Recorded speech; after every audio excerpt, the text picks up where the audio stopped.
10% chance to reflect attack. And I literally mean that could be a lower chance because you can stack armor. So actually, we're going to change that to 1 to 2% chance to reflect attack. Because in this game, you reflect the entire attack. Yes. 2 to 5% damage explosion for 3 seconds. So that piece of gear will absorb damage for 3 seconds and then release everything it absorbed.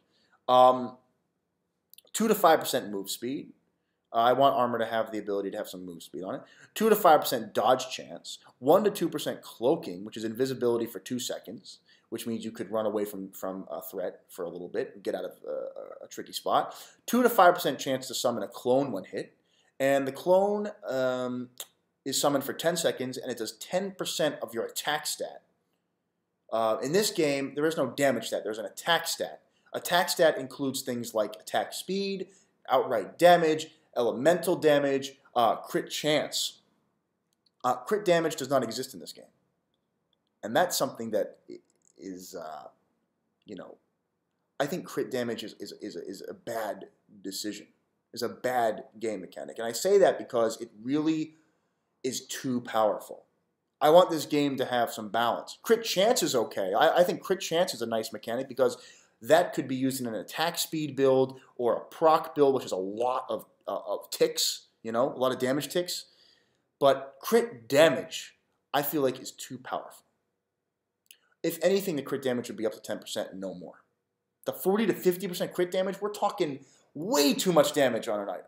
So, as it stands now, there is no crit damage in my affixes pool. That's just how it is. And now we're going to talk about the mythos items that I have created and their upgrades. So as I said, all mythos weapons are two-handed, meaning that you can only use one at a time. And mythos shields cannot be worn with a mythos weapon. Again, let's say you find an awesome mythos shield. That means you're going to probably want to use a rare item with it. So that incentivizes using a rare and a mythos. Or you have a really powerful mythos. Or you can have 2 really powerful rares. Choice making. Attack speed, damage, effects, all this stuff comes into play. So the weapons I have conceived at this point are, I've conceived 5 swords and 2 axes. So the first one I have is Psychic's Portal Sword. It has a 5% chance on hit at the first upgrade to portal monster away. The second tier upgrade is teleported monsters become allies for 20 seconds. The third upgrade is this sword casts town portal every 120 seconds, meaning you wouldn't have to use you wouldn't have to worry about having scrolls. And in a boss fight, you will be able to get a scroll cast for you every 120 seconds, meaning if you really are in a pickle, you can get out of there for a brief second, which is really cool. 25% chance on near death, which is 2 seconds with 10% or lower health, to portal summon a randomized captain to fight with you for 1 minute. Only 1 captain can be summoned at a time.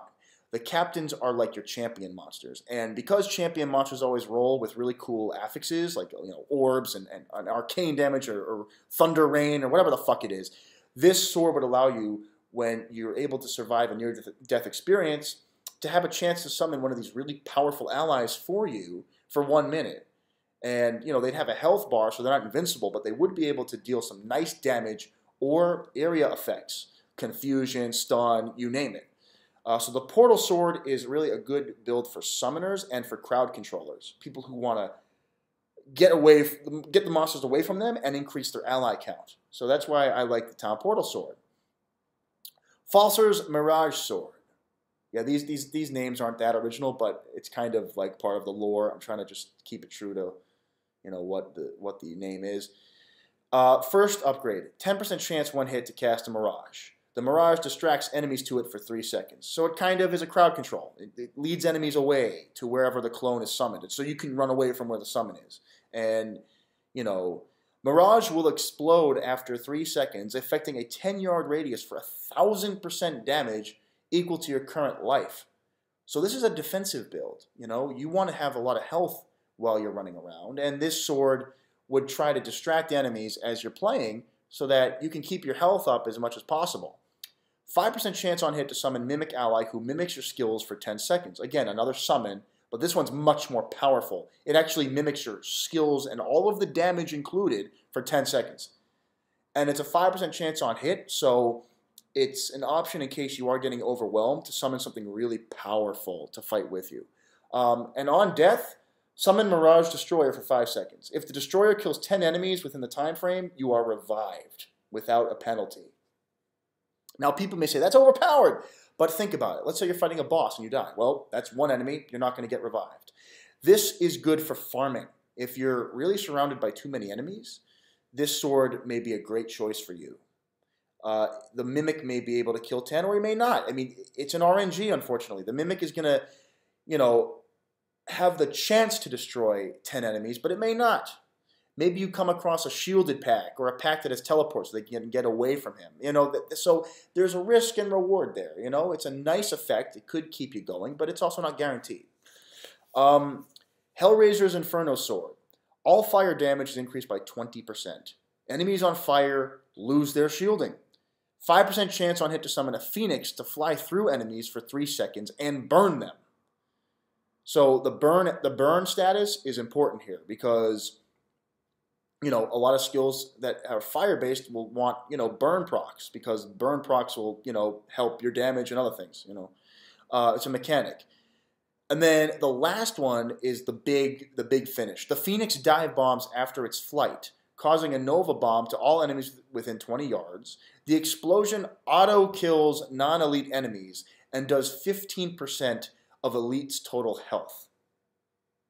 So let's say your elite champion comes in, you summon a Phoenix, that Phoenix is going to bash the elite's health 15% and kill all non-elite enemies. However, you only have 5% chance on hit to summon a Phoenix for 3 seconds. So that means that it's not all the time. It means that you're going to get it, once every 20 seconds if you're lucky. It depends on how fast you're attacking, really. It's really based on fight. You want a fire build with this sword. If you have an ice build, this is not going to be useful for you. These swords are more about your elemental choice. The next one is the Ice Maker's Polar Sword. So this is for your ice builds. All ice damage increased by 20%. I'm trying to make these not so different so that you feel like even if you chose an ice build, you're still somewhat equal to the fire build. The one's not as necessarily more powerful than the other. Frozen non-elite enemies have a 10% chance each second to explode while frozen. So as I said before, the fire sword has the Phoenix dive bomb to kill all non-elite enemies. Well, in this sword, every 10 seconds there's a chance for every frozen non-elite to just explode and die. So that's kind of its auto-kill ability. Each slain enemy creates an ice puddle.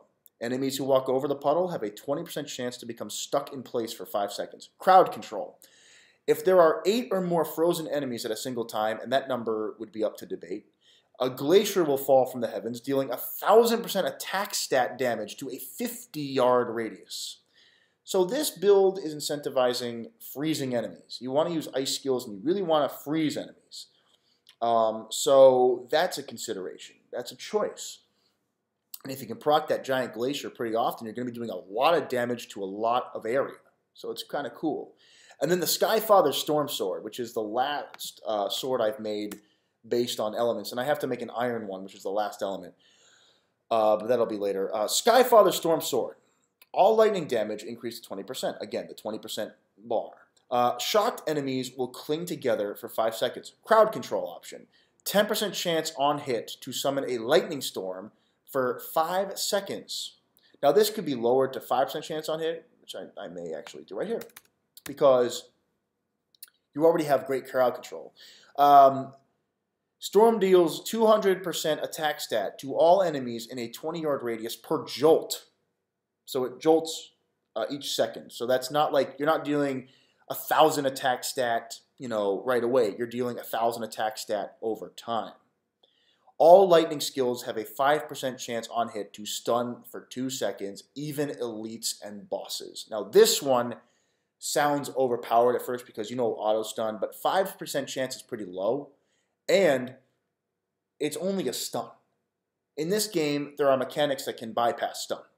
It's really good if you're fighting like a really big bruiser physical type of guy, but if there's like a summoner who can resurrect dead enemies, that's still going to be a problem. So it's not like a game breaker. It's just a game changer and may really help you. And now I have 2 more items that I've created within my time of working on this.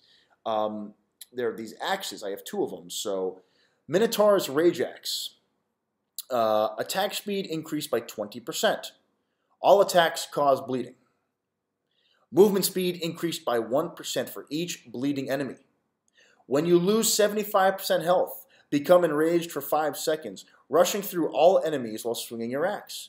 Each crit will cause non-elite enemies to explode, and that's a crit chance axe. You want high crit chance with this axe on.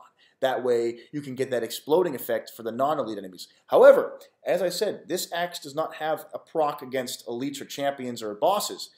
It's really a pure damage axe. And you want to get those bleeds in, you want to get those attacks in, you want to increase your crit chance and attack speed with this axe. It's a really offensive item. You want to just rush through people with it.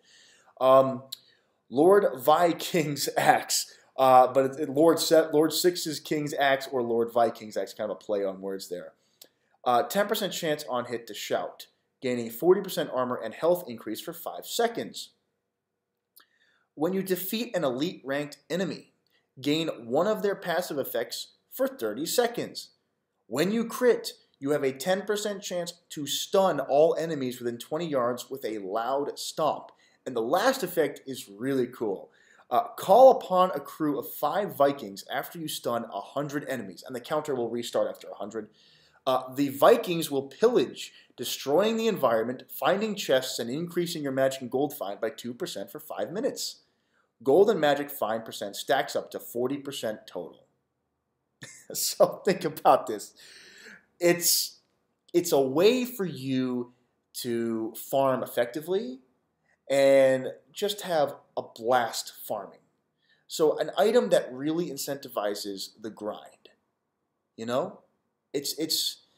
helps your armor and health so that you can farm longer. And it increases your magic and gold find with the Viking ability. Plus you get to stun enemies, so a bit of crowd control as well. So again, these are the basic ideas I've come up with this action RPG. I think that the problem in a lot of these games is that endgame funnels you into a certain playstyle because of damage, and damage is too important. I think effects need to be more important than damage. I think damage is crucial, but effect type and effect mechanics and skill mechanics are the most important thing. They have to work a certain way and properly to allow open-minded build choice, but also providing some good upgrades to your gameplay style. Not to define you, but to really empower you, and that's the difference. So they're open-minded, but they allow for some really good game-changing abilities, which is kind of cool. So anyway, I hope you guys enjoyed this video.